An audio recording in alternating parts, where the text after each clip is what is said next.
Everybody, welcome back to our channel. ఈరోజు వీడియోలో మనం మన డైలీ లైఫ్లో యూజ్ చేసే కొన్ని వర్డ్స్ అండ్ సెంటెన్సెస్ని ఇంగ్లీష్లో ఏ విధంగా చెప్పాలో ఈ వీడియోలో తెలుసుకుందాం. వీడియోని చివరి వరకు చూడటానికి ప్రయత్నించండి. వీడియో కనుక నచ్చినట్లయితే లైక్ చేయండి, షేర్ చేయండి. అలాగే మరిన్ని ఇంట్రెస్టింగ్ వీడియోస్ కోసం నా ఛానల్ని మీరు సబ్స్క్రైబ్ చేయండి. ఇప్పుడైతే మనం టాపిక్లోకి వెళ్ళిపోదామా? Let's get into the topic. First sentence is, అరుస్తుంటే నీకు వినపడడం లేదా? అరుస్తుంటే నీకు వినపడడం లేదా? ఎప్పుడైనా మనం కోపంగా ఉన్నప్పుడు ఇలా అంటూ ఉంటాం కదా. సో ఈ సెంటెన్స్ని మనం ఇంగ్లీష్లో can't you here me screaming, can't you here me screaming. Screaming అంటే అరవడం అని. అరుస్తుంటే నీకు వినపడడం లేదా అనేదాన్ని can't you here me screaming. Next one is, అతని మాటలను తప్పుగా అనుకోకండి. అతని మాటలను తప్పుగా అనుకోకండి. ఇలా మనం చెప్పాలనుకున్నప్పుడు ఈ సెంటెన్స్ని మనం ఇంగ్లీష్లో don't feel bad about his words, don't feel bad about his words అంటే అతని మాటలను తప్పుగా అనుకోవద్దు అని. నెక్స్ట్ సెంటెన్స్ ఈస్, నిన్న కుండపోతుగా వర్షం కురిసింది. నిన్న కుండపోతుగా వర్షం కురిసింది. అప్పుడప్పుడు ఇలా జరుగుతూ ఉంటుంది కదా. సో ఈ సెంటెన్స్ని మనం ఇంగ్లీష్లో it రైన్డ్ cats and dogs yesterday, it రైన్డ్ cats and dogs yesterday అంటే నిన్న కుండపోతుగా వర్షం కురిసింది అని. క్యాట్స్ అండ్ డాగ్స్ అంటే కుండపోత వర్షం అని. నెక్స్ట్ సెంటెన్స్ ఈస్, నువ్వు 5 గంటల వరకు ఎక్కడ ఉన్నావు? నువ్వు 5 గంటల వరకు ఎక్కడ ఉన్నావు? ఈ సెంటెన్స్ని మనం ఇంగ్లీష్లో where will you till 5 o'clock, where will you till 5 o'clock అంటే 5 గంటల వరకు నువ్వు నిన్న ఎక్కడ ఉన్నావు అని. నెక్స్ట్ సెంటెన్స్ ఈస్, నేను బయలుదేరినప్పుడు నీకు కాల్ చేస్తాను, నేను బయలుదేరినప్పుడు నీకు కాల్ చేస్తాను. ఇలా మనం ఎవరికైనా చెప్పాలనుకున్నప్పుడు సో ఈ సెంటెన్స్ని మనం I will call you when I leave, I will call you when I leave అంటే నేను బయలుదేరినప్పుడు నీకు కాల్ చేస్తాను అని. నెక్స్ట్ సెంటెన్స్ ఈస్, ఈరోజు వర్షం పడుతుందా? ఈరోజు వర్షం పడుతుందా? మనకి ఎప్పుడైనా వర్షం పడేలా అనిపించినప్పుడు ఇలా అడుగుతూ ఉంటాం కదా. సో దీన్ని మనం ఇంగ్లీష్లో is it going to rain today, is it going to rain today అంటే ఈరోజు వర్షం పడుతుందా అని. నెక్స్ట్ వన్ ఈస్, ఎవరిని ఎప్పుడు కలవాలో నాకు తెలుసు, ఎవరిని ఎప్పుడు కలవాలో నాకు తెలుసు. I know whom to meet when, I know whom to meet when అంటే ఎప్పుడు ఎవరిని కలవాలో నాకు తెలుసు అని. నెక్స్ట్ సెంటెన్స్ ఈస్, ఎలా పడితే అలా మాట్లాడవద్దు, ఎలా పడితే అలా మాట్లాడవద్దు. కొంతమంది ఎలా పడితే అలా మాట్లాడుతూ ఉంటారు కదా, అప్పుడు మనం ఇలా అంటూ ఉంటాం.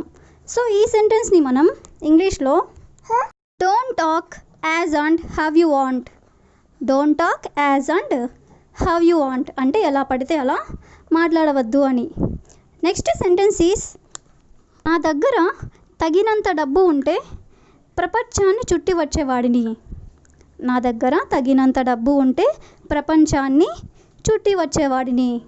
సో ఇలా అంటూ ఉంటారు కదా. దీన్ని మనం ఇంగ్లీష్లో if I have enough money I would travel around the world, if I have enough money అంటే నా దగ్గర తగినంత డబ్బు ఉంటే I travel around the world అంటే ప్రపంచాన్ని చుట్టి వచ్చేవాడిని అని. నెక్స్ట్ వన్ ఈస్, నాకు సమయం ఉంటే మరిన్ని పుస్తకాలు చదివేవాడిని, నాకు సమయం ఉంటే మరిన్ని పుస్తకాలు చదివేవాడిని. బుక్స్ ఎక్కువగా చదివే అలవాటు ఉన్నవాళ్ళు ఇలా అంటూ ఉంటారు కదా.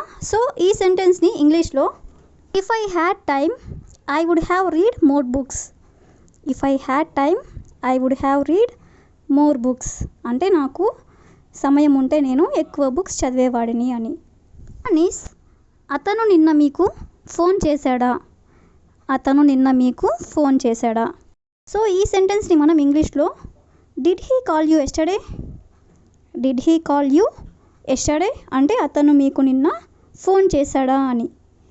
నెక్స్ట్ సెంటెన్స్ ఈస్, నాకు తెలిసినంత వరకు వారు ఇక్కడే ఎక్కడో ఉండవచ్చు, నాకు తెలిసినంత వరకు వారు ఇక్కడే ఎక్కడో ఉండవచ్చు.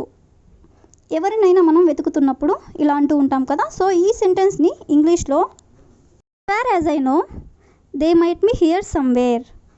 As far as I know they might be here somewhere అంటే ఇక్కడే ఎక్కడో వారు ఉండవచ్చు అని. నెక్స్ట్ సెంటెన్స్ ఈస్ మీరు మీతో పాటు మీ వస్తువులను తీసుకువెళ్ళాలి. మీరు మీతో పాటు మీ వస్తువులను తీసుకువెళ్ళాలి. సో ఈ సెంటెన్స్ని ఇంగ్లీష్లో ఏ విధంగా చెప్పొచ్చు అంటే you must carry your belongings with you. You must carry your belongings with you. Belongings అంటే వస్తువులు అని. మీరు మీతో పాటు మీ వస్తువులను తీసుకువెళ్ళాలి అంటే you must carry your belongings with you. Next sentence is నేను నా తప్పుకు క్షమాపణ చెప్పాలి. నేను నా తప్పుకు క్షమాపణ చెప్పాలి. మనం ఎప్పుడైనా తప్పు చేసి క్షమాపణ చెప్పాలనుకున్నప్పుడు ఇలా అనుకుంటూ ఉంటాం. సో ఈ సెంటెన్స్ని ఇంగ్లీష్లో I should apologise for my mistake.